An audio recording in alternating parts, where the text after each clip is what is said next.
नमस्कार दोस्तों, मैं अंकुर उपाध्याय स्वागत करता हूं आप सभी का आपके अपने YouTube channel share market analysis में। दोस्तों, अमेरिका में डेटा आता हुआ दिख रहा है, उनका जॉब्स डेटा, और उसके बाद Nasdaq index life high hit कर रहा है, S&P 500 लाइफ हाई हिट करता हुआ दिख रहा है।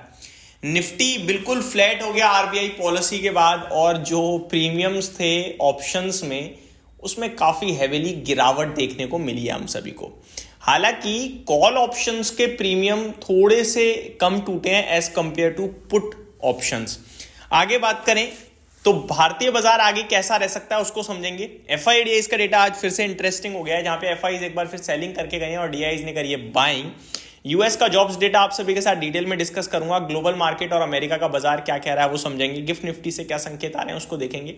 3 स्टॉक्स हैं जिनके लिए कुछ बड़ी खबरें हैं, वो आप सभी के साथ डिस्कस करूंगा। शुरू करते हैं निफ्टी के साथ।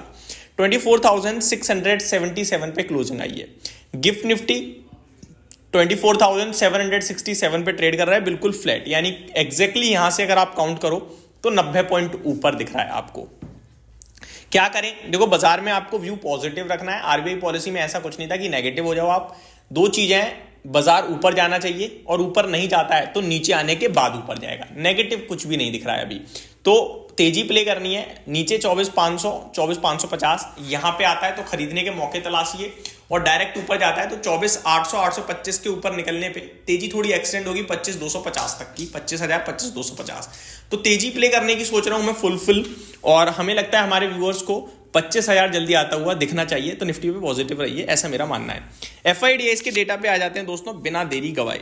एफआईडीआईज का डेटा मैं आपके साथ शेयर करूं तो पॉजिटिव डेटा है एक बार फिर से, जहां पे एफआईआईज ने 1830 करोड़ की सेलिंग करी है आज। तो बीते कुछ दिनों में जो बायर बने थे आज वापस से सेलर बन गए हैं, और जो एज यूजुअल हमारे बायर होते हैं गिरावट में, डीआईआई, वो बाइंग करके गए हैं।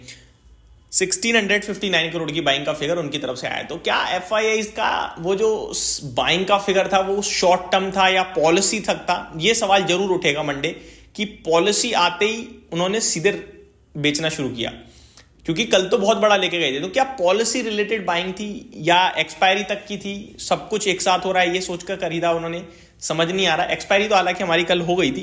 तो देखने वाली बात है दोस्तों कि मंडे को बाजार इसको कैसे लेता है, कैसे ट्रीट करता है। तो ये हो गया आपके लिए एफआईडीआईज का डेटा। अब आ जाते हैं यूएस पे। यूएस का अनएम्प्लॉयमेंट रेट दोस्तों बढ़कर आया है, ये थोड़ा सा नेगेटिव है, लेकिन फिर भी अमेरिका ऊपर जा रहा है। क्यों, वो मैं आपको बताता हूं। अनएम्प्लॉयमेंट 4.1% का अनुमान था, 4.2% पे आया है, तो बेरोजगारी दर बढ़ी है। अब इस सबसे इंटरेस्टिंग पता है क्या, जिसमें प्राइवेट पे जो जॉब्स हैं वो ज्यादा मिली है लोगों को। फॉर एग्जांपल 2,20,000 का अनुमान था, 2,27,000 है। तो ये सबसे इंटरेस्टिंग है। इससे भी ज्यादा इंटरेस्टिंग ये है कि मतलब जिसपे नौकरी नहीं है वो तो बेचारा बेरोजगार, और जिसपे उसकी कमाई बढ़ रही है। ये इंटरेस्टिंग है अमेरिका में। यूएस का एवरेज आर्ली अर्निंग्स देखा जाए नवंबर का, तो 0.3% का अनुमान था, 0.4% पे आया है, तो बेहतरीन है ये। अच्छा, आगे अगर मैं average earnings, US average earning month on month and year on year basis पे, अगर मैं ईयर ऑन ईयर बेसिस पे कंपेयर करूँ तो 3.9% के सामने 4% है, और मंथ ऑन मंथ 0.3% के सामने 0.4% है। तो ये अच्छा आता हुआ दिखा है। आगे देखते हैं दोस्तों क्या अपडेट है। अपडेट आते हुए दिख रही है अमेरिका से। अमेरिका, जैसा कि मैंने आपके साथ कहा कि लाइफ हाई हिट करता हुआ दिख रहा है इनका नैस्डैक और S&P 500, जहां पे आपके लिए चौतरफा तेजी है। ये जो अनएम्प्लॉयमेंट डेटा बढ़कर आया है ना, ये नेगेटिव जरूर, लेकिन अमेरिका इसे पॉजिटिव इसलिए ले रहा है क्योंकि और रेट कट की संभावना बन गई कि लो करो और रेट कट, और रेट कट के बाद अमेरिका भाग रहा है, आप सभी को दिख ही रहा है। तो ये सारी चीजें इस समय अमेरिका में हो रही हैं। रसल 2000 लगभग 0.7% अप है। S&P 500 एक चौथाई परसेंट 0.4% अप है। रसल 2000 में मैंने बता दिया। नैस्डैक इंडेक्स 0.71% अप है, एंड डाउ फ्लैट टू पॉजिटिव आप ये कह सकते हैं, और विक्स 4% नीचे आता हुआ दिख रहा है अमेरिका में। अच्छा, बाइडन साहब का भी एक कमेंट आया है, जहां पे बाइडन साहब कह रहे हैं कि अमेरिका में जो ग्रोथ मोमेंटम है वो और कंटिन्यू रहता हुआ दिखेगा। एग्जैक्टली उन्होंने ग्रोथ मोमेंटम नहीं, उन्होंने कहा जो ये रिवर्सल पकड़ा है ना अमेरिका ने ये ग्रोथ में, ये अभी एक्सेलरेट होगा आगे। ये बढ़िया पॉजिटिव है। आगे अगर यूरोप की बाजार की बात करें, FTSE flat to negative, DAX flat to positive, CAC में 1.25% की तेजी है।